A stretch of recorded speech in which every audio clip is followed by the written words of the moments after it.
25 मार्च को हिमाचल के सीएम जयराम ठाकुर का यूपी दौरा रहने वाला है। योगी आदित्यनाथ के शपथ ग्रहण समारोह में शामिल होंगे। कल मुख्यमंत्री पद की शपथ लेंगे योगी आदित्यनाथ। दूसरी बार यूपी के मुख्यमंत्री पद की शपथ लेंगे। वहीं लखनऊ के एकाना स्टेडियम में शपथ ग्रहण समारोह रहने वाला है। तो बड़ी खबर आपको बता रहे, कल मुख्यमंत्री पद की शपथ लेंगे योगी आदित्यनाथ। साथ ही आपको ये भी जानकारी दे दें कि दूसरी बार यूपी के मुख्यमंत्री के तौर पर पद की शपथ लेंगे योगी आदित्यनाथ। और योगी आदित्यनाथ के शपथ ग्रहण समारोह में शामिल होंगे हिमाचल प्रदेश के सीएम जयराम ठाकुर।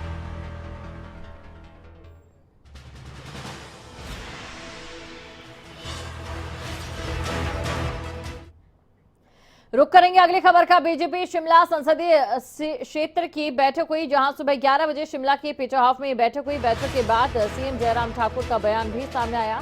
एसजीपीसी के नोटिस पर सीएम जयराम ठाकुर ने बयान दिया और कहा कि कोई नोटिस नहीं मिला है। तो बड़ी खबर आपको हम बता रहे हैं इस वक्त की। बैठक के बाद बोले सीएम जयराम ठाकुर और उन्होंने कहा कि कोई नोटिस नहीं मिला है। बीजेपी शिमला संसदीय क्षेत्र की बैठक हुई और इस बैठक में सीएम जयराम ठाकुर ने बयान भी दिया। सुबह 11 बजे शिमला के पीटर हाउस में बैठक हुई। बैठक के बाद सीएम जयराम ठाकुर ने बयान दिया और इस बैठक में उन्होंने कहा एसजीपीसी के नोटिस पर सीएम जयराम ठाकुर की ओर से ये कहा गया कि कोई नोटिस नहीं मिला।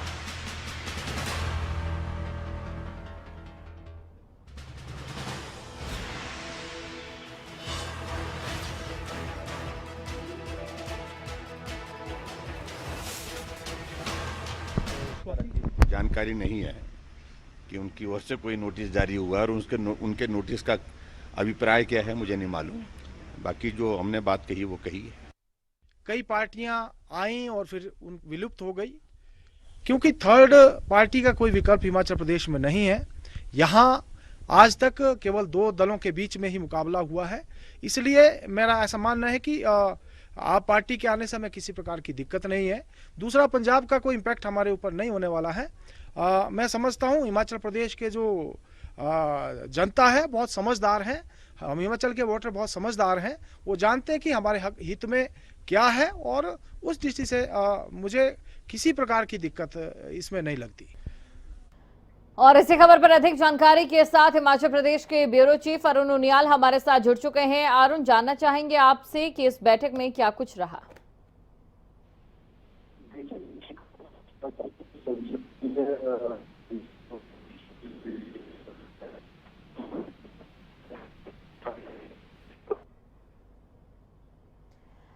अरुण जी, जानना चाहेंगे आपसे कि बैठक में क्या कुछ खास रहा।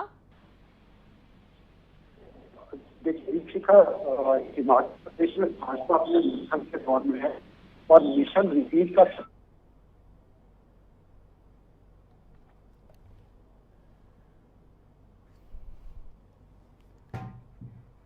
तो अरुण जी, आपसे एक बार फिर से हम जुड़ने की कोशिश करेंगे। बीजेपी शिमला संसदीय क्षेत्र की बैठक हुई और इस बैठक में सीएम जयराम ठाकुर ने बयान भी दिया। बैठक का उद्देश्य और ये कार्य योजना बैठक है। आने वाले समय में हम क्या क्या कार्य योजना बनाकर जो भी कार्य करने जा रहे हैं उसका एक कैलेंडर तैयार हम कर रहे हैं। हम जानते हैं हम चुनावी वर्ष में हैं और वर्तमान कार्यकाल लगभग 6 महीने का बाकी है। तो उसी को लेकर कि आने वाले समय में जो विभिन्न सम्मेलन, विभिन्न रैलियां, महासंपर्क अभियान और ऐसे बहुत सारे कार्य आगामी दिनों में हम करने वाले हैं। तो उस दृष्टि से ये बैठक रखी गई है। तो ब्यूरो चीफ अरुण उनियाल हमारे साथ जुड़ चुके हैं, अब उनसे जानते हैं। अरुण जी, बैठक के बारे में जानना चाहेंगे आपसे, क्या कुछ चर्चा का विषय इस बैठक में रहा। देखिए दीपशिखा, भाजपा मिशन रिपीट के सपनों के साथ अब अपने हिमाचल प्रदेश में उस मिथ को तोड़ने की तैयारी जुट गई है जो उत्तराखंड के भीतर इससे पहले 4 राज्यों के चुनावों के भीतर देखा गया कि एक बार कांग्रेस और एक बार भाजपा की सरकारें राज्यों में एक इस दौर के साथ आगे बढ़ती है।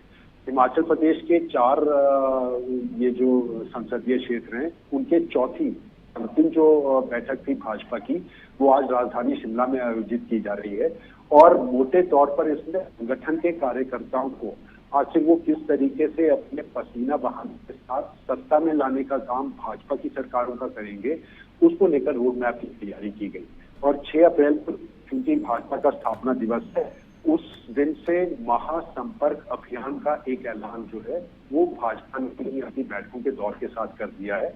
और बूथ एरिया तक यानी ग्रामीण इलाकों के बिल्कुल बूथ लेवल तक अपने संपर्क अभियान के साथ साथ वहां के गठन और वहां पर कार्यकर्ताओं को जोड़ने की बात भाजपा संगठन के तौर पर करती आ रही है। और अंतिम तौर पर ये माना जा रहा है कि जीत का फैसला भी जो है ये बूथ के संगठन के कार्यकर्ता करेंगे।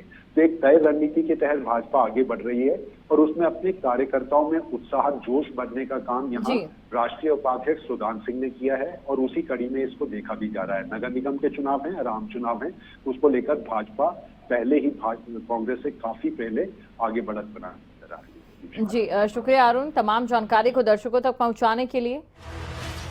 तमाम जानकारी आप तक पहुंची क्योंकि देखिए उत्तराखंड में भी बीजेपी कहीं ना कहीं जो चुनाव नतीजे आए हैं उनसे गदगद है।